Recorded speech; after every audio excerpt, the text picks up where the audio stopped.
আর এরপর যে খবরের দিকে নজর রাখবো, আজই বাংলার জন্য বিজেপির প্রার্থী তালিকা প্রকাশ করার সম্ভাবনা।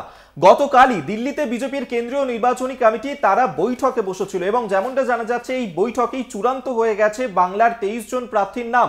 এর আগেই আমরা দেখেছিলাম বিজেপির তরফ থেকে যখন লোকসভা নির্বাচনের প্রার্থী তালিকা প্রকাশ করা হয়েছিল 195 জনে, তখনই 19 জনের নাম প্রকাশ করা হয়েছিল এ রাজ্যের জন্য। বাকি থেকে গিয়েছিল 23টি আসনের নাম প্রকাশ, সেই নামই চূড়ান্ত করা হয়েছে। আমরা এই নিয়ে কথা বলবো। আমাদের সঙ্গে এই মুহূর্তে টেলিফোনে রয়েছেন প্রতিনিধি দেবাশিস সেনগুপ্ত। দেবাশিস, এবার এই যে 42টা আসনের টার্গেট দিয়ে গিয়েছিলেন প্রধানমন্ত্রী নরেন্দ্র মোদী, সেক্ষেত্রে 23টা আসনের নাম বাকি ছিল বিজেপির, তা প্রকাশ করা হতে পারে। এই 23 জনের নামের মধ্যে কার কার নাম থাকতে পারে, এই প্রার্থী তালিকায় কি কি চমক থাকছে, কি জানা যাচ্ছে এখনো পর্যন্ত? দেখো, ইতিমধ্যে যে সূত্র মারফত যে খবর পাচ্ছি যে গতকাল রাত্রেবেলায় বিজেপির কেন্দ্রীয় নেতৃত্ব তারা দীর্ঘক্ষণ বৈঠক করে এবং ইতিমধ্যে জানো যে 4 দফা তারা প্রার্থী ঘোষণা করেছে। বাংলার ক্ষেত্রে প্রথম দফায় 20 জনের নামের তালিকা তারা প্রকাশ করেছিল। সেই 20 জনের মধ্যে আসানসোল কেন্দ্রের প্রার্থী পবন সিং সে কেন্দ্রে তিনি দাঁড়াতে রাজি নন, এমনটাই তিনি জানিয়েছিলেন।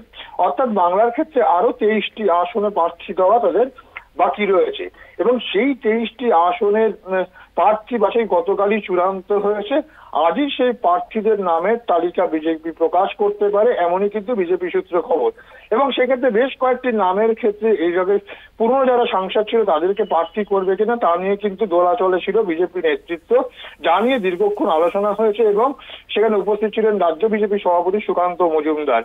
এবং শেষ পর্যন্ত চূড়ান্ত হয়েছে 23 জন প্রার্থী। এখন দেখার বিষয় ঠিক কাদের নাম, কারণ ইতিমধ্যেই যে খবর বিজেপি সূত্রে আমাদের কাছে আসছিল যে মেদিনীপুর কেন্দ্র থেকে যিনি সাংসদ যিনি ছিলেন দিলীপ ঘোষ, অর্থাৎ প্রাক্তন রাজ্য সভাপতি বিজেপির, তার কেন্দ্র বদল হতে পারে। সেই জায়গাটায় ভারতী ঘোষকে প্রার্থী করা হতে পারে। এছাড়াও বারাসাত কেন্দ্র থেকে সেখানে দেবাশিস ধর প্রাক্তন আইপিএস অফিসার, তাকেও প্রার্থী করা হতে পারে। দক্ষিণ কলকাতার ক্ষেত্রে বৈশাখী ডালমিয়ার নামটা উঠে আসছে প্রার্থী তালিকায় এবং বেশ কয়েকজন সাংসদ তাদেরকে প্রার্থী নাও করতে পারে, এমনটাই কিন্তু বিজেপি সূত্র। খুব ছোট্ট করে তোমার কাছে জানতে চাইবো যে সম্প্রতি আমরা দেখেছি বিজেপিতে বেশ কয়েকজন যোগ দিয়েছেন, অভিজিৎ গঙ্গোপাধ্যায়, তাপস রায়, অর্জুন সিং, তাদেরকে কি প্রার্থী করবে বিজেপি, কি মনে হচ্ছে?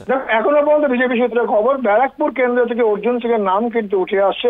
তমলুক কেন্দ্র থেকে প্রাক্তন যিনি বিচারপতি অভিজিৎ চৌধুরীর নাম, তার নাম কিন্তু উঠে আসছে।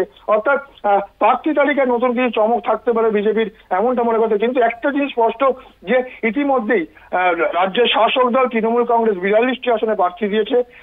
রাজ্যের কংগ্রেস এবং বামেরা তারাও কম বেশি প্রায় 30টি আসনে প্রার্থী ঘোষণা করে দিয়েছে। প্রচারে কিন্তু অনেকটাই পিছিয়ে রয়েছে বিজেপি এবং বিজেপি প্রার্থী বাছাই করতে তাদের এই দেরি এবং তাদের প্রার্থী খুঁজে পাচ্ছে না, এমনটাও কিন্তু অভিযোগ বিভিন্ন মহলে উঠে আসছে যে প্রার্থী বাছাই করতে পারছে না বা প্রার্থী খুঁজে পাচ্ছে না লোকসভা কেন্দ্রের প্রার্থী। সেক্ষেত্রে সেই জায়গায় দাঁড়িয়ে গতকালই কিন্তু 23টি আসনের ক্ষেত্রে প্রার্থীর নাম চূড়ান্ত হয়েছে। এখন দেখার বিষয় শেষ পর্যন্ত কোন চমক থাকে।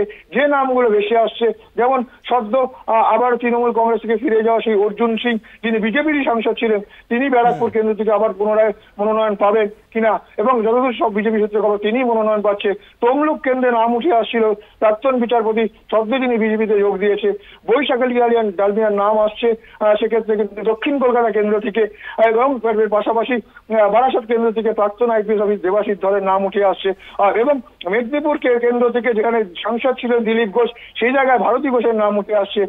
দিলীপ ঘোষের স্থান জায়গা পরিবর্তন হবে, অর্থাৎ সংসদ কেন্দ্র পরিবর্তন হবে, এমনটা উঠে আসছে। অর্থাৎ সব মিলিয়ে নতুন কোনো চমক থাকবে কিনা, আরো কারণ নাম আসছে। একেবারেই দেবাশিস, অবশ্যই এদিকে তো আমাদের নজর থাকবে। আপাতত ধন্যবাদ তোমায়।